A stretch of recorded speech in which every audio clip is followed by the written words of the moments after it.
Good morning. On your screen is a live view of Starship as it awaits its second attempt at our first ever integrated flight test from Starbase, Texas. If all goes well, we hope to see our Starship spacecraft and Super Heavy booster, which we collectively call Starship, lift off together for the first time in exactly 33 minutes from now. Thanks for tuning in. I'm Kate Tice, Quality Systems Engineering Manager here at SpaceX headquarters in Hawthorne, California. And I'm Shiva Bharadwaj, a space operations engineer here at SpaceX. Now, if you've been following along, you'll know that we stood down from our initial launch attempt on Monday, and that was due to a frozen pressurization valve on the Super Heavy booster. SpaceX teams investigated the issue and determined that this valve had some moisture in it, which caused the valve to freeze up when we were loading super chilled liquid oxygen into the booster. Now, these valves are super important because we actually need a pressurant to go back into the tank as we consume propellant, and we actually use a pressurant that comes from the Raptor engines. It's heated down there and then put back in the tank.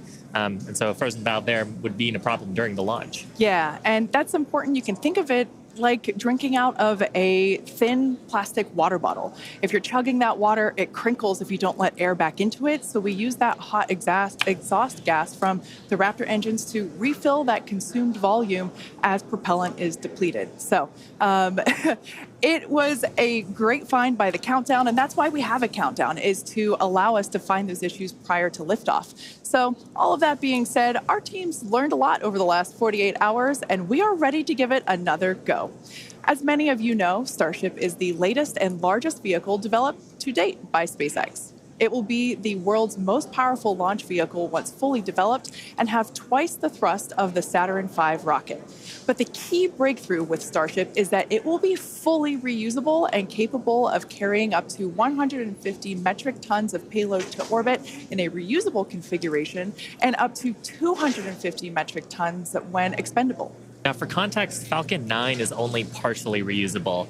We recovered the largest part of the rocket, that's called the first stage, but we don't recover the second stage. And Falcon 9's heaviest payload to date is just over 17 metric tons. So 150 to 250 metric tons on Starship is an order of magnitude greater in terms of the payload capacity. Now, for today's test, we will be the first of many as we work towards transitioning Starship from a developmental into an operational program. And the primary objective today is to gather as much data as we can around the fully integrated vehicle. Now, while we have flown the Starship spacecraft in the past, it is going to be the first attempt of Super Heavy and the first opportunity for us to validate how the two vehicles operate together. We are so excited for this. The purposes for today's flight, we will consider any data received that helps inform and improve future builds of Starship as a success. From a milestone standpoint, our main goal is to clear the pad. Every milestone beyond that is a bonus. The further we fly, the more data we can collect. Now, if it does all go well, then we'll expect the Super Heavy to light up its 33 Raptor engines at the base of the vehicle and lift off, clear the pad away down from Starbase, in Starbase, Texas. And then it'll go into ascent. About 3 minutes into its ascent, we're going to expect to see Super Heavy separate from the Starship. It'll perform a flip maneuver, and then it'll execute a boost back burn, and we're going to be targeting a hard landing in the Gulf of Mexico. And while that's happening, we hope to see Starship's 6 second stage engines ignite and watch as Starship coasts for about an hour at altitudes ranging between 150 and 250 kilometers before re-entering Earth's atmosphere and make its own hard landing in the Pacific Ocean about 250-ish kilometers offshore. Now, we are not really expecting many camera views after separation. That is to say, if we even make it that far. But we do promise that whatever views we do have, we will bring them to you live. Yep. We have a couple of ground stations along the way. So if we are able to get good telemetry, assuming we make it that far into the ascent, then of course those will be available on the stream. And also worth mentioning today, like the whole just getting the vehicle off the pad is a complex endeavor. We are going to be trying to reduce complexity by attempting those hard water landings instead of trying a normal landing like you're used to on Falcon 9. Exactly. We are not attempting to recover these vehicles. So yeah, hard landings in store for both.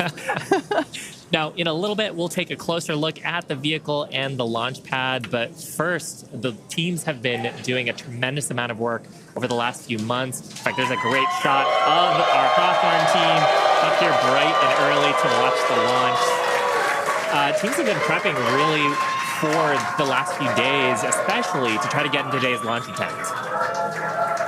And here you can see a live view of the South Padre Amphitheater, where both SpaceX employees, friends and family, and members of the public are gathering to watch Starship lift off. And we can see the crowds are gathering there as well.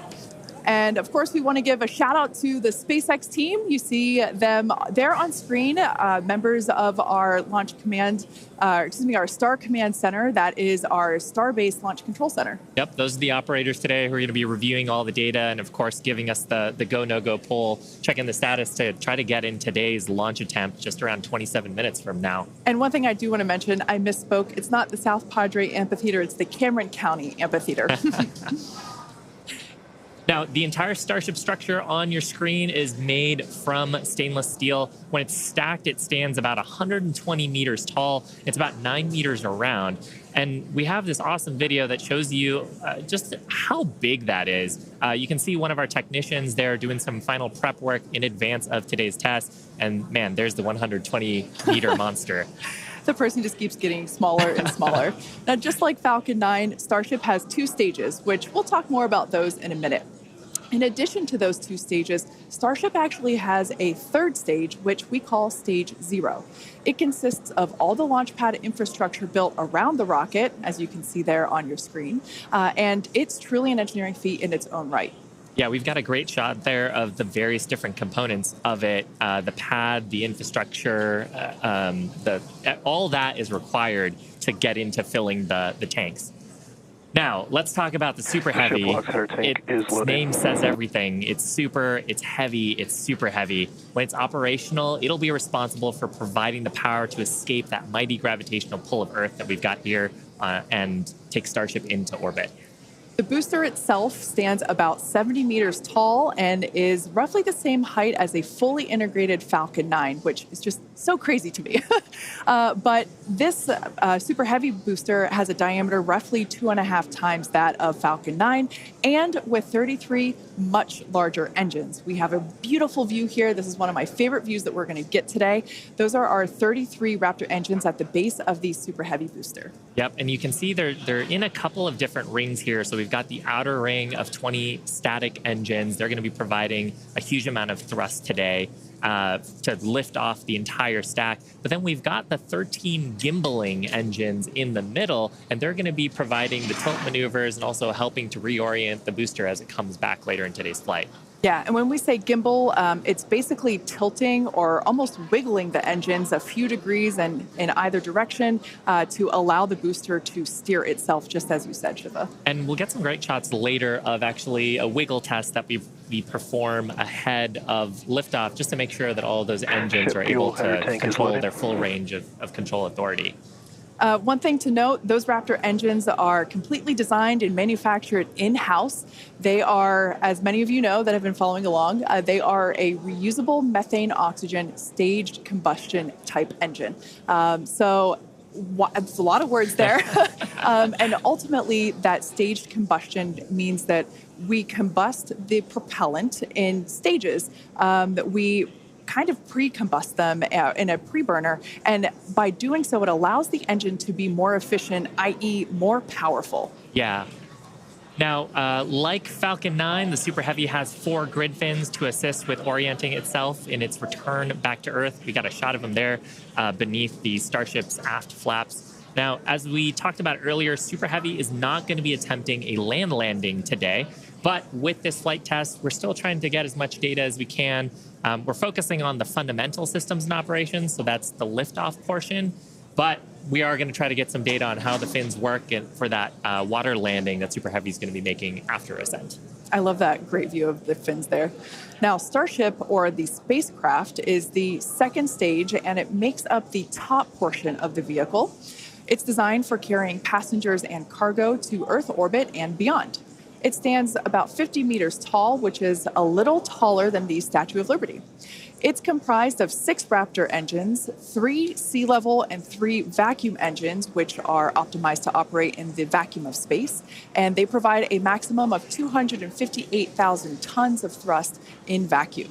Spacecraft is also outfitted with 4 flaps to help aerodynamically control the vehicle's attitude, which you can see those 2 forward flaps there on your screen now.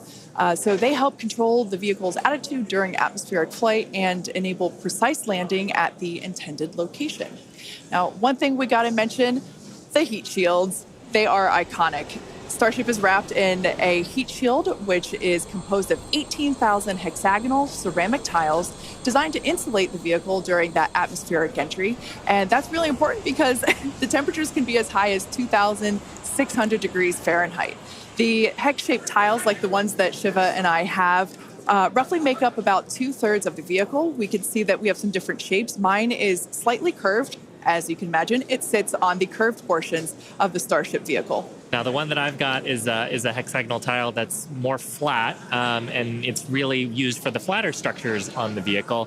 And we need a heat shield because when you're coming back in from re-entry, we're going supersonic, we're compressing all the air ahead of us. That ends up causing a lot of heating along the surface, and without a heat shield, that would go straight into the structure. Yeah, one thing that's amazing to me, especially when I first picked up one of these heat shield tiles, is that they're so light. They almost feel like they're made out of foam. They're that light, and they kind of sound like it too. And one thing that we do want to mention, in order to reject the maximum amount of heat during that entry, like Shiva was just saying, they're black, and that's because black helps reject that heat that is building up on the exterior of the heat shield.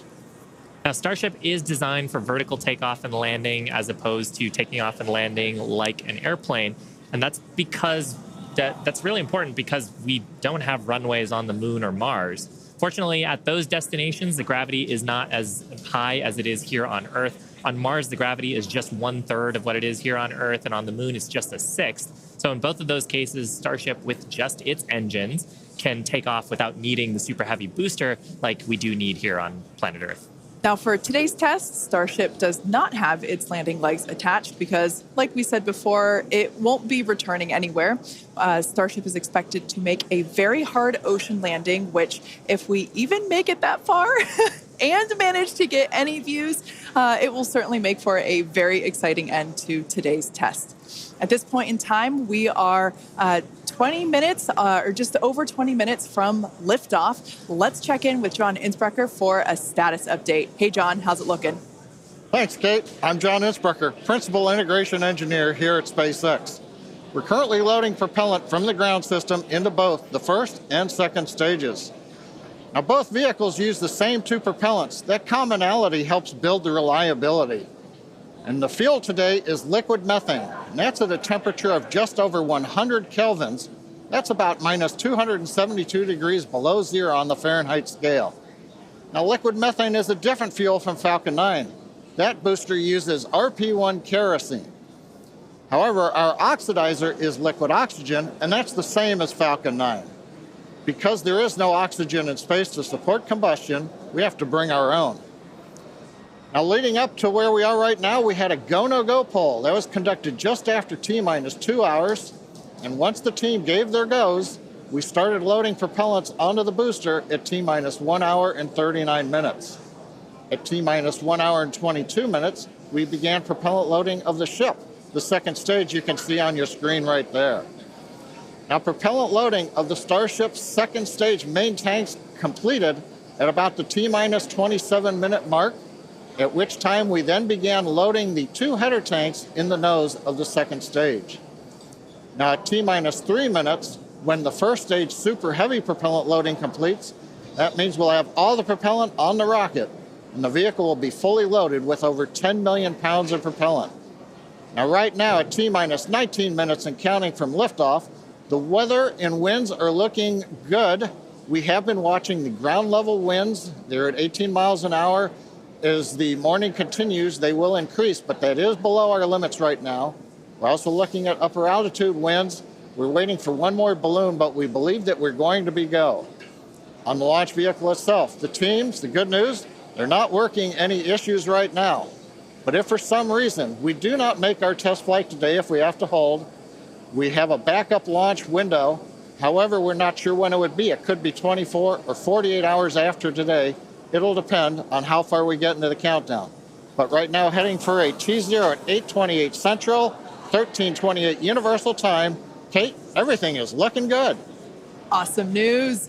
Now, in order to make life multiplanetary, we need a fully reusable vehicle that's capable of carrying a huge amount of cargo and a lot of people to orbit and have a pretty quick turnaround.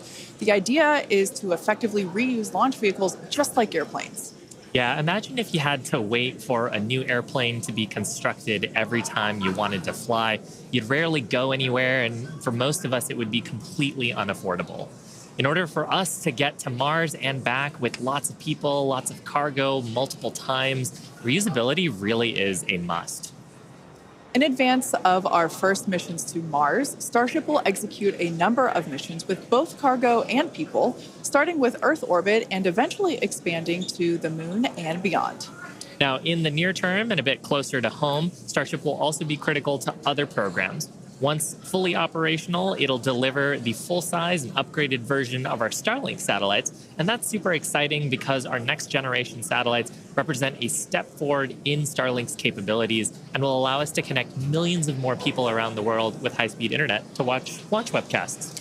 Such an exciting future ahead of us, but first, let's talk a little about how we got to where we are today. Now, Starship's testing ramped up in July of 2019 with our Starhopper prototype, sort of a short version of the Starship that we see today. There's a great photo of it. It was just over 18 meters tall. It had a single Raptor engine, and we had it to test fly and perform low-level altitude maneuvers and attempt landing. The initial test flight, or hop, reached about 20 meters in altitude. That was followed by the one that you've got on your screen here. This was our 150-meter altitude hop. We went up, took a little jaunt away, about 100 meters or so away from the launch pad, used that Raptor engine to fly and actually land. And actually, this hopper is actually down at Starbase now. Yeah, I love this shot. It's just so fun to see it fly. After a series of 150-meter hop tests with earlier prototypes, the Starship program saw a major breakthrough during a test flight of the vehicle known as serial number 8, or SN8. You can see it there on your screen now. In December 2020, SN8 demonstrated a first-of-its-kind controlled aerodynamic descent and landing flip maneuver. 2 words, belly flop. The SN8 prototype rose to an altitude of 12.5 kilometers or 7.8 miles and conducted a belly flop maneuver, which you see there, during its descent. While it didn't stick the landing, the test was a major milestone in the development of Starship. In fact, we should be able to see that unfortunately failed landing. Boom. It was fun to watch, though. Rapid unscheduled disassembly, but learned a lot of data. Now, the testing continued on to prototype serial number 9. It took a 10-kilometer flight. That's about 6.2 miles up. In February of 2021, we had a nominal ascent. We executed the engine cutoffs once we got to the top of the altitude window. We did that belly flop maneuver, which is so much more fun to say than controlled descent, aerodynamic maneuver. That was all stable, but unfortunately, we had a dramatic end on this flight as well. We had a failure on one of the engines that resulted in another pretty large fireball. But what was really cool about both of those flights was how much we learned just between serial numbers 8 and 9 and how quickly we were able to achieve our primary objectives in those 2 flights. In addition to that, we got so much data that demonstrated control of the vehicle in that subsonic regime. Ultimately, we performed 9 Starship high-altitude test flights in total. And then, as you see on your screen there, in May of 2021, SN15 launched from Starbase, reached an altitude of about 10 kilometers, performed a number of maneuvers, and safely returned to the launch site. This was the first Starship prototype to fly, control its descent, safely land, and be recovered in one piece. And people were cheering like crazy I was after one of that them. test flight. Now, having achieved those successes in our suborbital campaign, one of the next big challenges is for the upper stage when it comes to reusability and surviving the hypersonic, really high heating phase of entry. Combined with the later ability to refill Starship's tank with propellants, the fuel and oxygen, while we're on orbit, that will enable us to have a fully reusable transportation system that's designed to carry both crew and cargo on long-duration missions, interplanetary flights, and will help humanity get to the moon, travel to Mars, and beyond in our solar system. This is all just basically our path of progress, basically an iteration on each vehicle. And that iterative process is a core part of how we work here at SpaceX. We like to test early and often, publicly as well in our case, and that's both for hardware and software. And while it doesn't always go as expected, we learn so much from it, and it informs our next attempt. Yeah, we learn a lot from actually putting the vehicle through flight-like tests. Even the test on Monday gave us an opportunity to learn more about the vehicle into today's launch attempt, and so far things are looking really good. Now, we are continuing into our countdown. We're about T-minus 12 minutes to go. I think it's a perfect time for another check-in with John Insparker. How's it going, John? Well, Shiva, the good news is that the nets are quiet. The teams are currently working. No significant launch vehicle issues. You can see the T clock there on your screen, T-minus 12 minutes, 10 seconds, and counting. Propellant loading is continuing on both the Super Heavy and the ship stages. You can see the graphic on the left-hand side of the screen. Most recently, we began loading liquid oxygen and liquid methane fuel into the header tanks on Starship. Those are two small tanks just underneath the nose of the second stage. Now that started at T-minus 27 minutes. That'll be wrapping up at about that will be wrapping up about T-minus 9 minutes. Now the Starship second stage main fuel and LOX tanks are loaded for flight right now. The Super Heavy first stage booster propellant loading is continuing, and that'll go till about T-minus 3 minutes. We're underway with engine chill as we get ready for T0, and we're also configuring the launch pad for liftoff. The booster hold downs have been unlatched. They'll be ready to retract at liftoff, and the second stage quick disconnect is beginning its configuration for release. The methane and liquid oxygen propellants currently going to the second stage go through that quick disconnect. That's that arm that reaches out from the tower to the base of the second stage. The SpaceX team continues to check in with the Coast Guard. Good news is we've not heard any reports of boats in the safety perimeter as the launch vehicle heads out over the Gulf of Mexico. So right now, T-minus 10 minutes, 40 seconds, and counting. Everything continues to go well for an on-time launch. Now, today's test flight is taking place out of our Starbase facility in South Texas, and that test site has gone through a huge amount of development over the last couple of years. One thing I want to point out, this is a great view from our drone. Not only can we see the pad, but in the fog, kind of in the distance, in the background and to the left of the pad, you can actually see our production facility, which is the other part of Starbase in addition to the launch pad. Of course, as part of rapidly iterating with our test program, we're also rapidly iterating on our production system to produce Starships and Super Heavies. Last year, the Starbase team produced 4 Starship Super Heavy boosters and 5 Starships, along with their 200th Raptor 2 engine, and they're only scaling up from there, Kate. Yeah, it's incredible to think that for 2023, production has 5 boosters and 8 Starships going. So it's incredible. And it's important to have that system fill in basically the manufacturing line so that we have product ready to go as soon as we're done with this test. Yeah, exactly. And ultimately, I mean, we talked about how Starship is an order of magnitude more payload to orbit. But if you're going to go set up a base on the moon or Mars, you're going to need thousands of metric tons of propellants. And so you're going to need a fleet of vehicles that's capable of doing that. Yeah, one thing to note, Starbase directly employs more than 1,800 employees. It's the largest employer in the area, in fact. And we're very thankful to Cameron County for being so supportive. This is a view from the Cameron County Amphitheater. And there's a crowd there, and you could tell by the energy here in Hawthorne as well that everyone's getting really exciting. I feel my own heart rate going up and up. I know. It must be really, really exciting to go see this. And I mean, just the sheer amount of power on Starship, you're going to feel it down there. when this thing lifts off from the pad. We've actually got a great shot here of the natural surroundings around the pad. Oddly enough, most of the pads end up being around sort of wild locations like this. But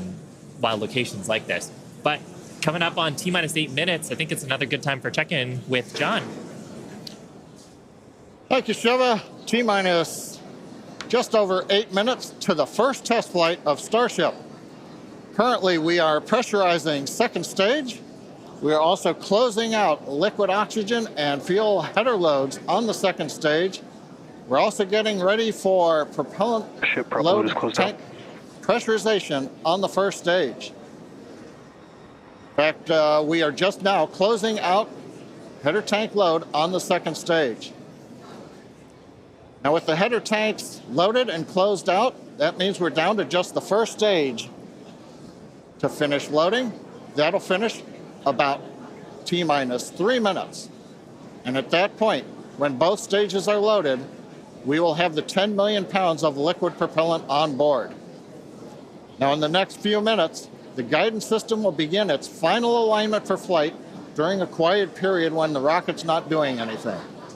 The automated flight termination system will be armed, and a final TVC checkout will be performed.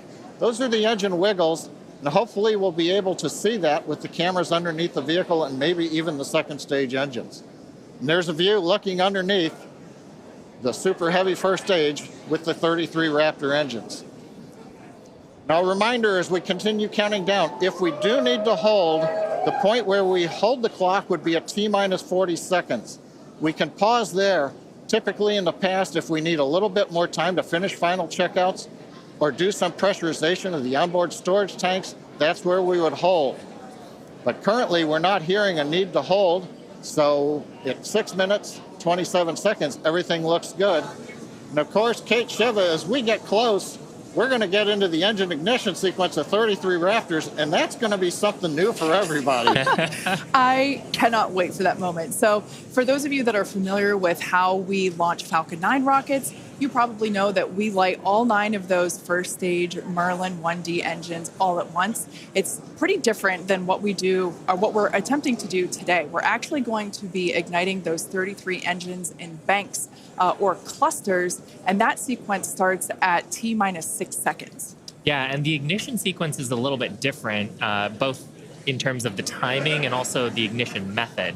So on Falcon 9, we use a chemical called T-Tab. It's a pyrophoric material, so that means when you mix the two together, it produces a flame that kicks off that green characteristic spark on Falcon 9 missions. But actually on Starship, we use electrical ignition systems. Many of those are integrated on the ground system here. And the electrical ignition, we start lighting the banks at T-minus 6 seconds, and then over the next 4 seconds, the 3 sets of banks will ignite and eventually bring the booster up to a thrust to weight greater than 1 and hopefully ascent. Super exciting. Like we said, pretty different from our Falcon 9 launches, and so this will be the first time that any of us have gotten to see this type of integrated test flight with both the Starship and the Super Heavy booster. Everyone's cheering as we get into T-minus 5 minutes. We want to remind everyone that success today is anything. Yeah, it looks fun down there. I kind of want to go join them. For today, success is anything that we learn that helps improve the future builds of Starship. If we lift off and clear the pad, we're calling that a win. A great shot of the pad there. A great shot of the quick disconnect on the second stage. You can see the frost line on the booster where that methane is fully topped up. I think we're just coming up on the last few minutes here of propellant fill on the booster. Now that quick disconnect is going to separate away as we actually get into the ignition sequence, but it's providing electrical connections now and also providing the propellants that we're loading into the vehicle. Yeah. We're just now under 4 minutes until liftoff of the Starship flight test.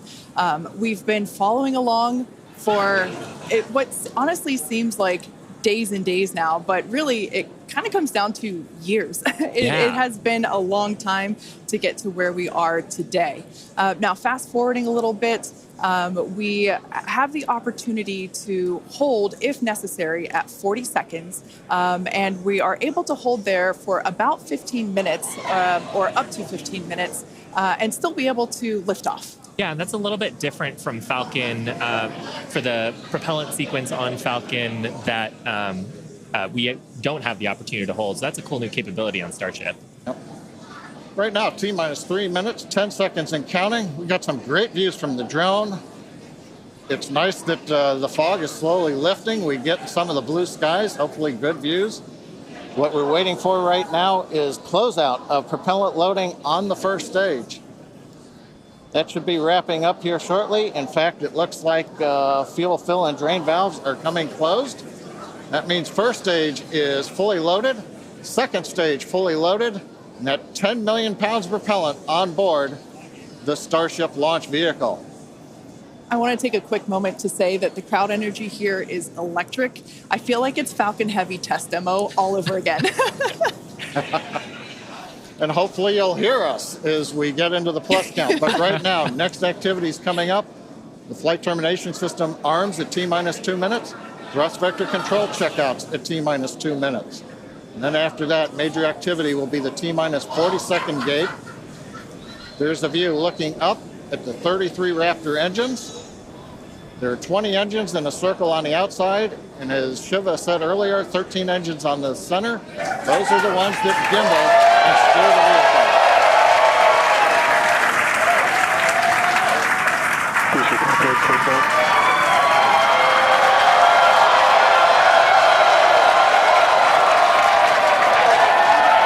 I don't think I've ever seen someone so excited for TVC wiggles.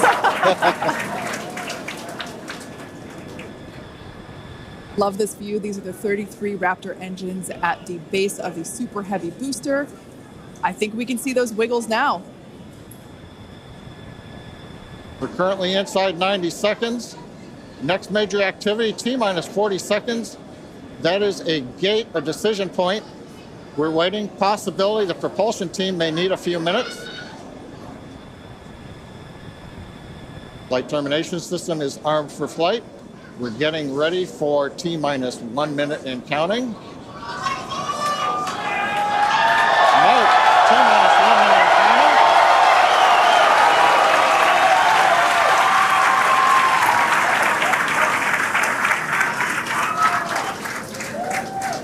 counting. Next, we'll see as we get past T-minus 40 seconds for final checks of the vehicle.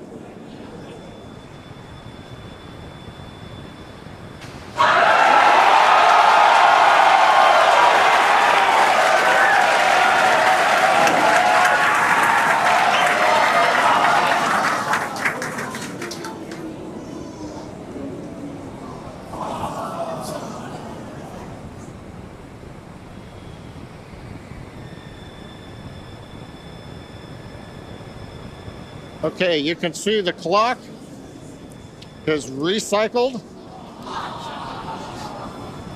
Flight director has called a hold. We are recycling. For the moment, we'll see where they move the clock back to. They could hold at T-minus 40 seconds. They could go to an earlier point. Give us a minute to listen into the nets, and we'll see if we can get you more information to share.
John Innsbrucker again here at the Hawthorne webcast desk.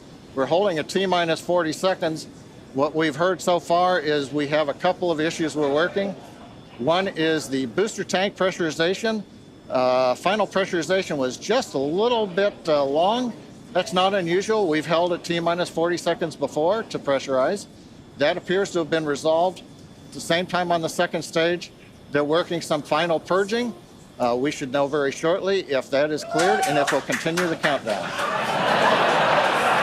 Everyone, especially that person, is excited to keep going. Like John said, we should know shortly if we are able to continue. But as we mentioned before, we are able to hold up to 15 minutes and still be able to lift off today.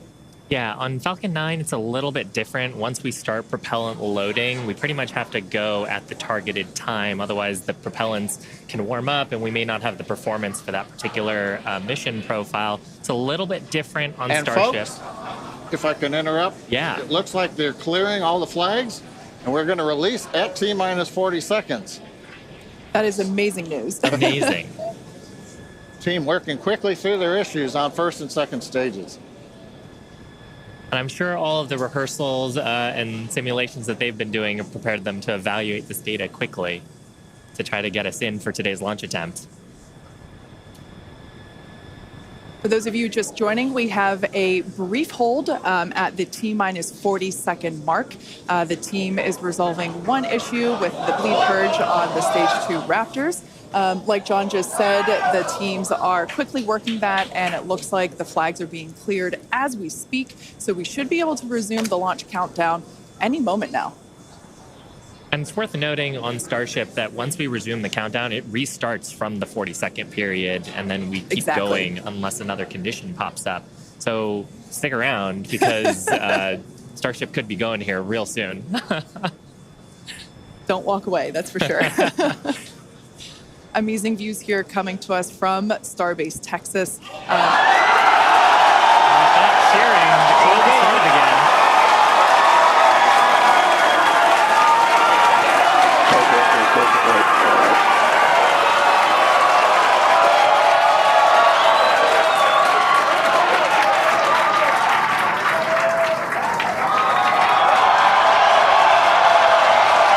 T-minus 15 seconds.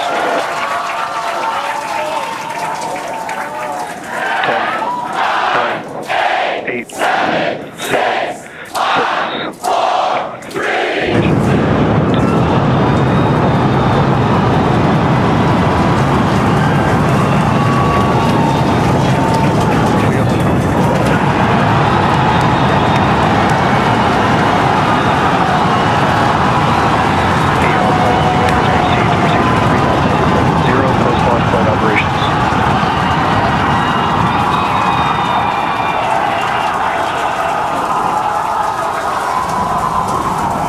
Raptor chamber pressure is nominal. 2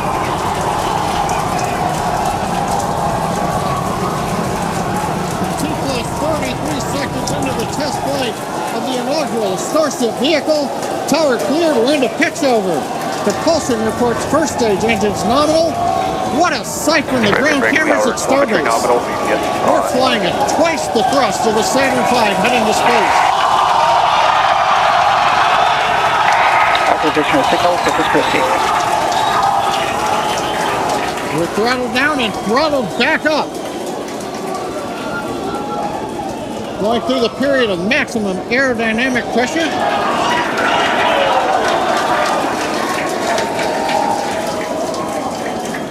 As the velocity increases, the density of the atmosphere is decreasing. Max Q. Lessening stress on the vehicle. The call out, max Q now.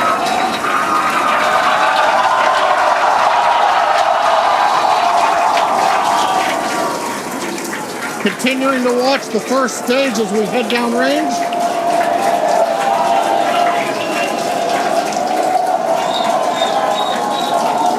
"100 seconds into flight. Our next major activity is going to be shutdown of the first stage. The Houston tracking station now acquiring the vehicle. With shutdown, we will get separation of Starship and Super Heavy and ignition of the Starship engines. When Starship separates, we light up 6 engines in a staggered sequence, And if all goes well, those 6 engines will burn for almost 6.5 minutes. Onboard view from Starship. And there's views of the Raptor engines on the second stage as we prepare for stage separation. Now, after stage separation, the first stage will flip and begin a boost back maneuver for landing in the Gulf.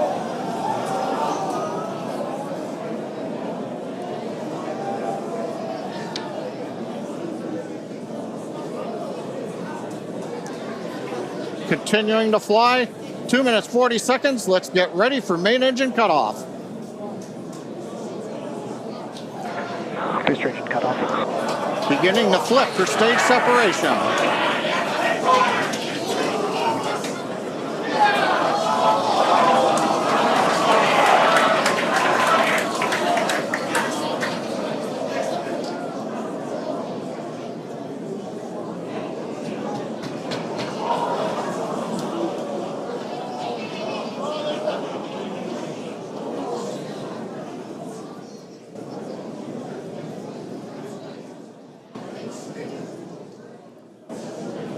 As of right now, we are awaiting stage separation, where Starship should separate from the Super Heavy booster. Yeah, Kate, right now it looks like we saw the start of the flip, but obviously we're seeing from the ground cameras the entire Starship stack continuing to rotate. We should have had separation by now. Obviously, this is does not appear to be a nominal situation. Yeah, it does appear to be spinning, but I do want to remind everyone that everything after clearing the tower was icing on the cake.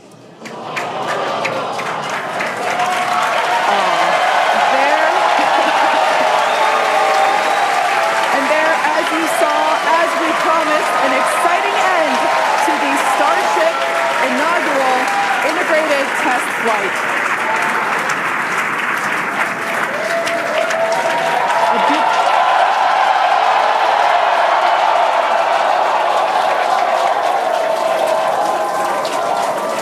Everyone here absolutely pumped to clear the pad and make it this far into the test flight, the first integrated flight of the booster and the Starship vehicle. Live view there of our control center at Starbase, which we refer to as Star Command. As we said before, obviously we wanted to make it all the way through, but to get this far, honestly, is amazing. Well, if you're just joining us, Starship just experienced what we call a rapid unscheduled disassembly, or a RUD, during ascent. But now this was a development test. This is the first test flight of Starship, and the goal was to gather the data, and as we said, clear the pad and get ready to go again. So you never know exactly what's going to happen, but as we promised, excitement is guaranteed. And Starship gave us a rather spectacular end to what was truly an incredible test thus far. As we mentioned at the start of today's program, any and all the data that we collected during the test is going to help us with further development of Starship, and it's going to improve the vehicle's reliability as SpaceX seeks to make life multiplanetary. It's really worth noting that the flight path was designed to be over water and all the air and sea space. Along with that flight path and those surrounding areas were cleared in advance of the test. And of course, we're going to be coordinating with local authorities for the recovery operations. But honestly, what an exciting morning. Oh my gosh. We had a successful liftoff from Starbase, Texas at 8:28 a.m. Central Time. We cleared the tower, which honestly was our only hope. We cleared the tower, and all the data that we collected all the way through all those Raptor, those 33, although I think we saw that 3 Raptor engines were out, but we got all that data, and we got so far as to hoping to see the Starship, the second stage, separate from the first stage, the Super Heavy booster. And unfortunately, we didn't make that happen, but that's okay. It was the first integrated launch, and honestly, today was amazing. Absolutely incredible day. We've made it through a number of those initial test objectives with getting booster ascent, getting all the way through the countdown, working some issues at the end. Like, totally fantastic day. Got through the gate at T-minus 40 seconds on the second try. everything released, the hold downs, the quick disconnect arms, everything moves out of the way. And then we got the vehicle off of the pad, through max Q, all the way up to stage separation, even starting into the prep for stage sep. And then, as we say, a lot of excitement. Yep. Honestly, my face has had a smile on it since liftoff, and now my face hurts. Now, since we don't have any insights on the cause of our rapid unscheduled disassembly at this point, we're going to end our webcast here. Teams will continue to review the data and work toward our next flight test. But before we go, a big congrats to the entire SpaceX team on an exciting first integrated flight test of Starship. And of course, a shout out to our viewers. We appreciate you joining us. And as always, we thank you for your interest in Starship, SpaceX, and your ongoing support. Till next time.